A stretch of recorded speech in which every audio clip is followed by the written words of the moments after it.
I have a deck of cards here, and imagine we're going to play a game of high-low. Okay, you want to get the highest card. I'm going to give you an 8 of diamonds. Do you keep this card or go to the next? Let's go to the next. Watch. Oh, it's a 2. And of course, the goal is to get to the ace. Do you want the 9? 7? 4. Not so good. King. You can take the king, or you keep going through the deck here. Do you want the king? Queen. Still a good one. Ace. There you go. That's what it's like Uber driving. You're sitting around waiting, parked, hoping to get those aces. And the goal for you as an Uber driver is to stop on the highest card that you can. And that's the decision drivers make every single time we go out and drive. Hi, my name is Levi Spires. This is the Tip You in the App Daily Drive podcast. Still here, still playing. The Daily Drive is brought to you by the GigU app. Drive smart, coming to iPhone. Use the link in the description to join the waiting list. Okay, so that game is kind of an example of it. Let's play the game for real. I'm going to give you an offer for $4.34. Do you take this one? Do you try to go for it? No, let's go for the next one here. Now there's another one for $5.04. Do you want that one? How about the one for $5.01? Do you want this one? It pays better. Look, it's only an 11-minute trip. Not too bad. It's got a priority to it. You gonna pass? All right. How about this one? $17. It's gonna pay for 28 minutes worth of driving over 14 miles. Do you take that one? Or do you pass to the next one? Here's the next one. $7.09 for 14 minutes. So you passed, if you potentially passed on that $17, now you're down around the $7 one again. That is what it's like as an Uber driver. Uber keeps giving you cards, and at some point in time, you have to stop looking for cards and actually take a trip, because sitting there parked, you're not making any money. But the difference between high-low in cards and Uber driving is that Uber is the dealer. They have an infinite number of cards in their deck, and they can decide whether they're going to continue to give you kings and queens and aces, or they're going to give you 2s and 8s and who knows whatever else. They can continue to shuffle the deck in their favor to some extent. So for me to understand this game, I was offered 223 trips over a period of about 5 hours. I took a screenshot of each one of them, and then I put them all into a spreadsheet. In this video, I'm going to show you why passengers don't get picked up because of the fare and the pricing. I want to show you all the data from the 223 trips. And then I want to basically break down how Uber drivers can make the most amount of money by setting up some tools to understand these complex business decisions that happen every few seconds. Now let's go through the data. The average fare was about $8. The median fare was $7. The average trip was 20 minutes, 8 total miles. That includes the pickup, drop off. The estimated profit per active hour after all my expenses for each one of the trips was $16.94. This is active time, not online time. And active time means I'm actually going to go pick up somebody or I'm dropping them off. Just having the app on sitting there parked is not part of this equation. My least profitable trip, that means after I account for all of my miles, would have paid me $7.75 per active hour. My most profitable trip, accounting for all the miles, was $51.40 per active hour. But there's a catch. That only paid me $5.14 in profitability. It was a really short trip. So there's kind of like your first contrast. A high active dollar amount per hour or per minute, however you want to measure it, doesn't necessarily mean you're going to get the most quantity of dollars during a period of time when you're driving. Now remember, the average was $16 and something profitability per active hour. New York's minimum wage is $16 per hour. Now, only 126 of the 220 trips actually paid me more for profitability per active hour. 97 trips actually were less than minimum wage after I accounted for my cost of my vehicle. I'm not saying I was going to make minimum wage or anything like that. What I'm saying is it's just an opportunity cost comparison. One of the things as an Uber driver or any type of gig worker you can do is say, should I be doing DoorDash or Uber right now, or should I go get a job at McDonald's because McDonald's is paying 18 or whatever dollars per hour. And again, I'm not including the cost of the car washes or my taxes or insurance or any of my fixed expenses. And I'm not including any things that might have happened on the trip, like earning a tip, because again, I didn't take any of these trips. So what does all this mean to the Uber driver?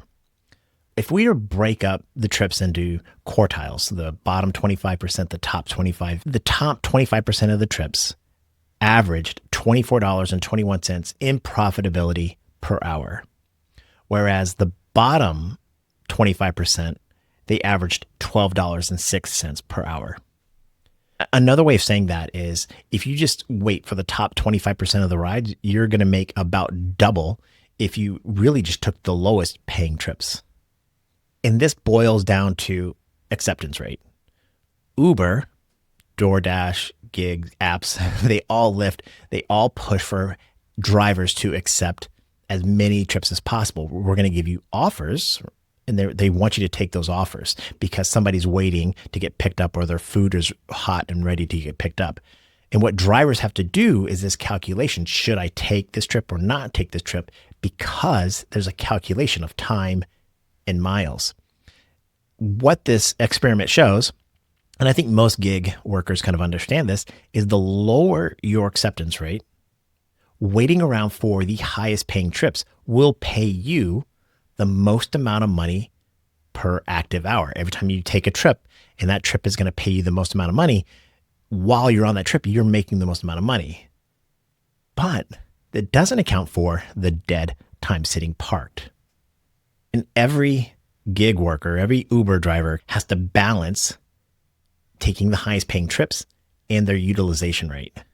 Because again, you could take the highest paying trip, the one trip that during that whole 5-hour time period, and make $51 per active hour, but only earn $5 in profitability over a period of 5 hours.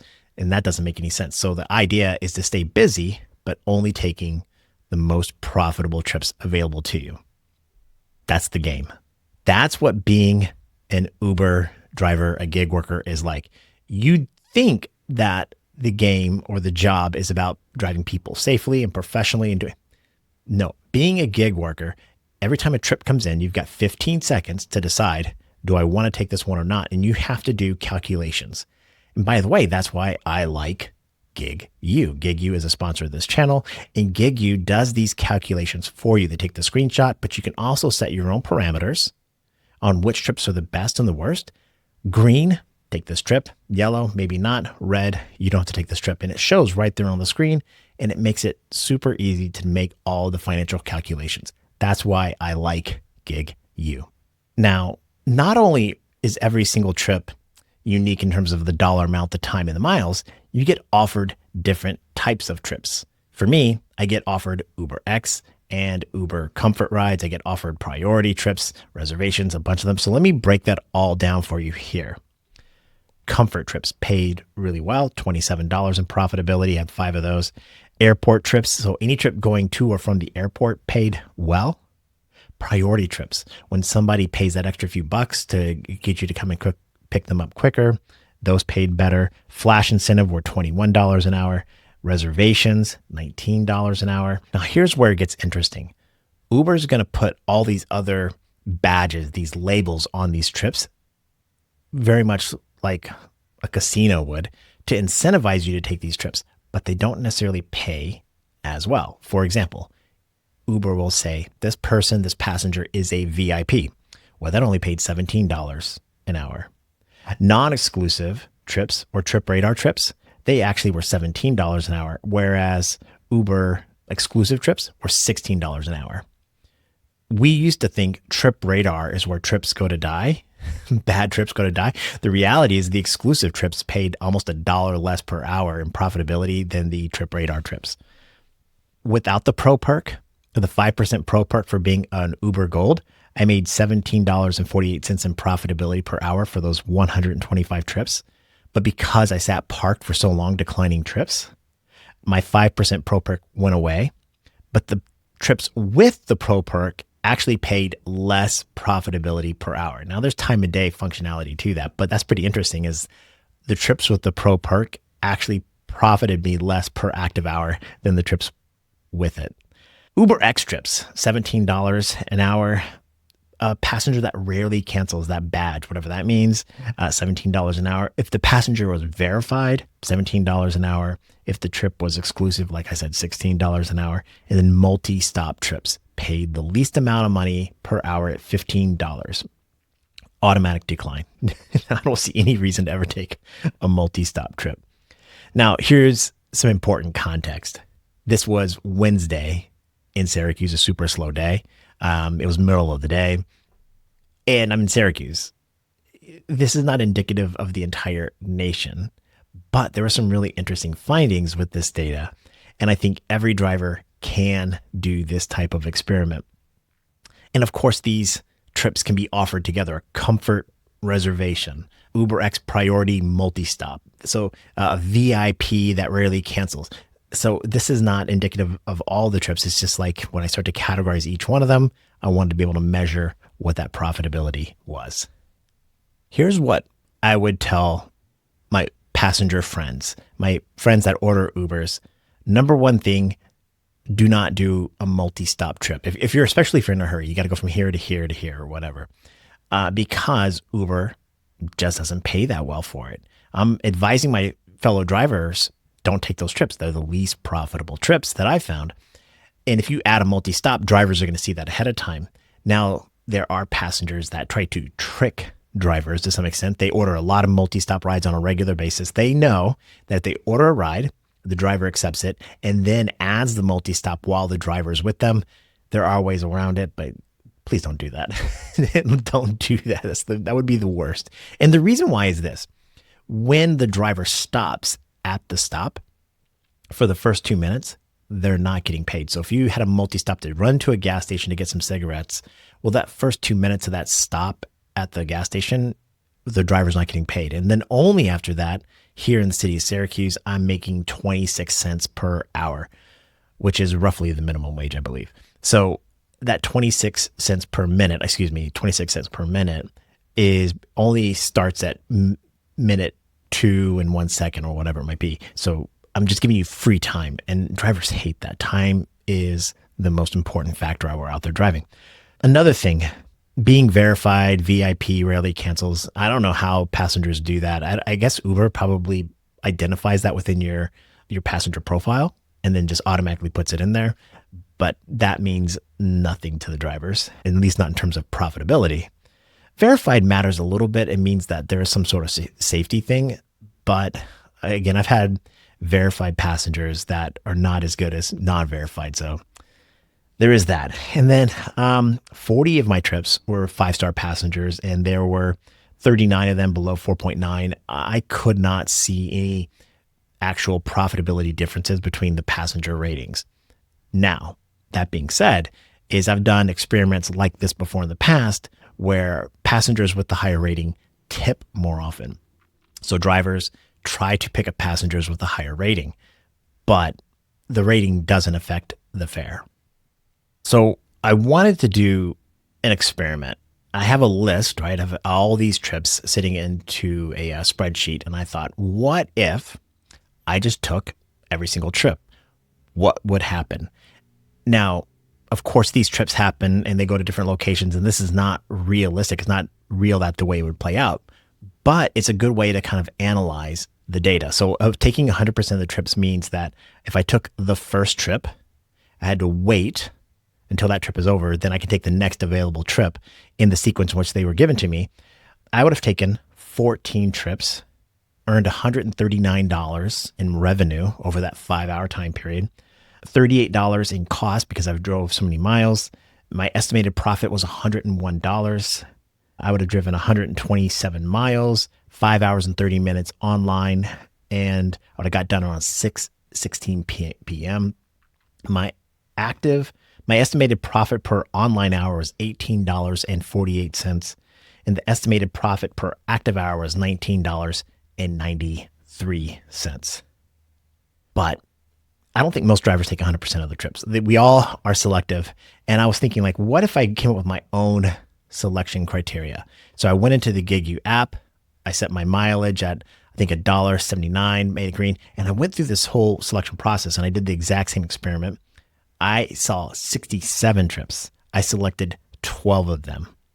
It accepted 2 available exclusive trips. So only about a 10% acceptance rate is what I would have ended up with. My estimated gross revenue was $91. Estimated direct vehicle costs were $18. My profit, $72 for 61 miles. Online for 4 hours and 59 minutes. I got home around 5:48 p.m. My estimated profit per online time was $19.82. My estimated profit per active hour was $25. So you can see it's better than just taking 100% of the trips. And I tried that experiment a couple of different ways. Like, what if you did $1 per mile, $1 per minute? The $1 per mile was interesting. My utilization rate was actually 82%, whereas my $1 per minute, my utilization rate dropped down to 62%. But look at the profitability per active hour. $1 per mile, it went up to $21, less than my plan, but that's fine. The $1 per minute was $25 profitability. But the total profit was really interesting because you can see it dropped from 72 with me to 88 down to 92. Now, of course, what if you're a cherry picker? You're taking like just the best drive, the top 1% of trips. You'd have only taken 5 trips, or I think it was a 2% acceptance rate, something like that, or a 3% acceptance rate. You would have made only $66 in revenue. Your utilization rate, i.e. sitting around parked for almost 61% of the time with a 39% utilization rate. Your profitability dropped down to 52, but your profitability per active hour was $27. And again, the challenge with this exercise is that only the trips that came into the sequence. So you might have taken a really good trip that was a cherry, but it actually excluded another cherry that was even better picked. And that goes back to the beginning of this whole exercise, is that a cherry can be defined as, I don't know, I'm looking at my deck of cards here. A cherry could be defined as an ace, right? A queen or a king. These could be cherries in the world of Uber driving. But the problem is, if you take a queen, that's great. It's a cherry, but it's not an ace. And there's an ace maybe coming right after that. And unless you do an experiment, something like this, you really kind of don't know what the range of offers available to you might be. That's why it was fun for me to do this exercise and hopefully provide some detailed information for drivers. Let me give you my ultimate findings and go from there. All right, so my first advice to Uber drivers and getting any type of gig worker is know your cost, especially if you're driving a car. How much does your car cost you per mile when it comes to your fuel, your maintenance, and your depreciation on your vehicle? So if you know your cost, you can estimate your actual profitability. What is the cost of a mile?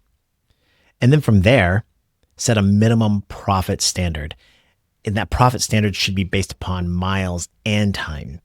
The reason why just going for, I want to make a certain dollar amount per mile, is it excludes the value of time. And if you just do time and don't look at the cost per mile, again, you might be doing something that's less profitable. So the idea is to combine the two together, come up with your own standard. That's why I like GigU, because it helps me do this. But you can actually project what that profitability per trip would be and what you should go for. The number one thing that's going to affect your profitability on a trip, is the best I can tell, is taking trips under 7 minutes away. So when the trip offer comes in from Uber and it says, oh, that trip is 8 minutes away, you should almost always ignore it, because that will be the least profitable. Anything more than 8 minutes, 7 minutes and less is kind of the threshold that I saw. So the closer the pickup, the more profitable that trip tends to be. Here's a tough one. Track your online time. Now, this particular exercise, I was online for a little over 5 hours, but in my pretend exercise, I only took like, I think, what was my utilization rate again? My utilization rate was 56% of the time. That means 44% of the time I'm sitting around parked, not taking any trips. That gets me to my biggest finding, and I'll get to that in a second. But sitting around parked doing nothing is costing you time. So you have to solve for that. So count your online time because that does matter. Don't be lured into having just an amazing active time profitability. Treat badges, those labels, VIP rarely cancels, as secondary information. If it matters to you, that's great, but I cannot find any profitability or revenue value to any one of those particular labels, especially when it comes to Trip Radar or exclusive. Quite frankly, Trip Radar as a trip offer was more profitable than the exclusive trips. Do not worship at the feet of the acceptance rate. The apps, DoorDash, Uber, Lyft, they all will try to tell you to take these trips. They're going to make the game of accepting trips feel like a game, and you're going to want to. It's like a casino. They're going to make take this trip, take this trip.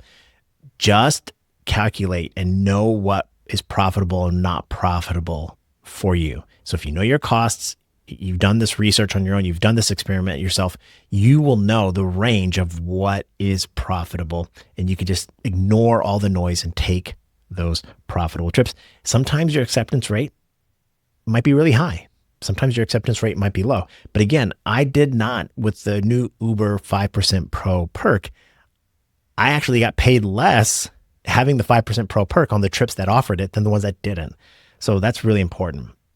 Reevaluate all the time. This is the third time I've done an experiment like this, and each time I've done it a little bit different, but I get to know my market a little bit more. And in fact, I was able to adjust my GigU data based upon this experiment, do it on a regular basis, and try to do it at different times. So I did it on a Wednesday, on a slow Wednesday on an afternoon in Syracuse during the summer, which is the slowest. I should try to do this experiment for like an hour on a college campus on a Friday night when it's really busy. What do the trips look like? And so I can measure when should I go drive and have that kind of data. And then probably the best finding of them all, we're talking about dead time and downtime, multi-app. Have the Uber app running, have the Lyft app running, have the DoorDash app running. Do Spark if you want to do that. Now, I don't multi-app. No, here I'm telling you that's the best solution. Mainly because when I turn the Lyft app on, I'm never getting any rides. And the only time I ever get a ride from Lyft is when I'm on an Uber trip. So I found that to be really frustrating. But I imagine in different cities, it might operate a little bit different. And I do like doing food delivery at times, but for the most part, I Uber drive for the experience of meeting people and taking people to and from places. So that's why I don't multi-app, which is costing me time and money. That's it. So between rides, you can do other things. I like to write. So I have my journal somewhere around here, wherever my journal is, and I like to write stories and create things like that. So my downtime is still productive. And ultimately, that's what I mean by that. But if you're not going to like do some sort of self-development or creation or whatever it might be, multi-app to make sure the time when you're out of your house working on gig work, you're making the most amount of money. So here's the ultimate finding out of this whole thing. It's a game. It's a game. It's really frustrating that it's a game. You'd think that Uber drivers would spend their time focusing on how to be the safest, the most professional, cleanest car, whatever it might be.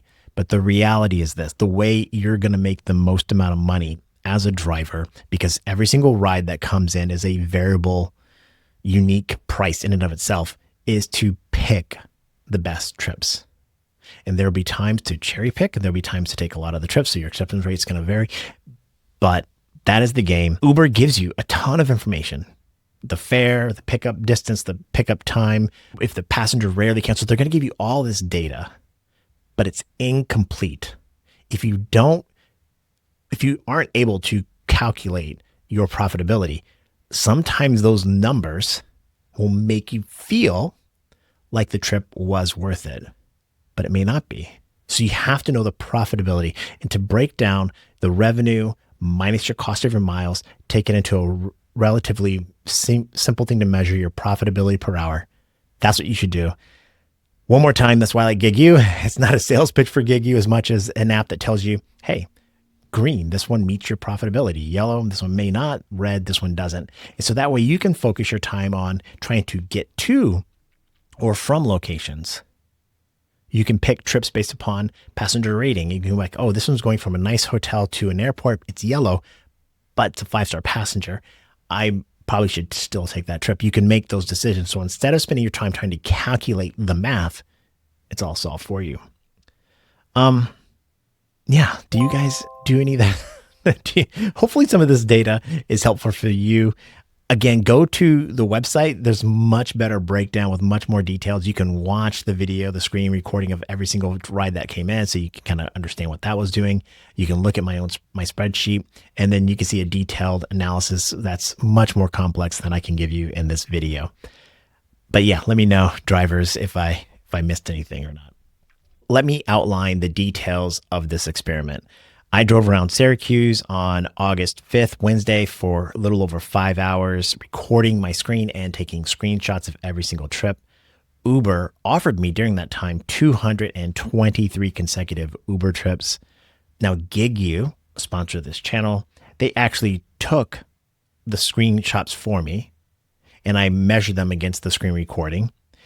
I declined 222 of those trips. I only took one of them, if only so I can show that, hey, I took a trip during that day. My displayed acceptance rate fell from 31% all the way down to 8%. I put every single one of these trips into a spreadsheet and analyzed it. I estimated my depreciation, my cost per mile and everything right around 30 cents per mile. So then I was able to analyze which trips were the most profitable, which ones were the least profitable. Because I didn't look at the actual trip itself, what actually happened, tips, fixed expenses, and some other taxes were not included in this analysis. Important thing number one, every single trip paid a unique amount, especially when you consider time and miles. Number two, it was one of the slowest Wednesdays any day I've ever had as an Uber driver. There were no surges on the map. There were times when I was sitting parked when there wasn't even a ride offered. Thank you so much to the sponsors, GigU and Red Tiger. Subscribe to the upfront tip where I can email you. And so instead of you having to go to my website, I'll just email it to you. Become a Thrive member here on the YouTube channel if you can. It's $3, $4 a month. It's really helpful for me. And I try to give you exclusive content. But if, hey, you don't want to spend any money, I totally get it. If you are a driver, join the free Facebook group where it's just drivers only. And I'll give you a warning right now. If you go out there and try to spam us, I'll just kick you right out. So it's a pretty good group. There's a little over 1,000 people in it. It's great for drivers only. And of course, you can connect with me anywhere, anytime. On LinkedIn, I talk about business. On X, I talk about golf and politics. Who knows? So I'm available anywhere, anytime. I want you to know, drivers, that I want you to be safe, healthy, and happy. I want you to enjoy the ride, make as much money, but enjoy the ride. My name is Levi Spires. I hope you enjoy the ride. Please be safe and know that I'm cheering for you. Be well. Bye.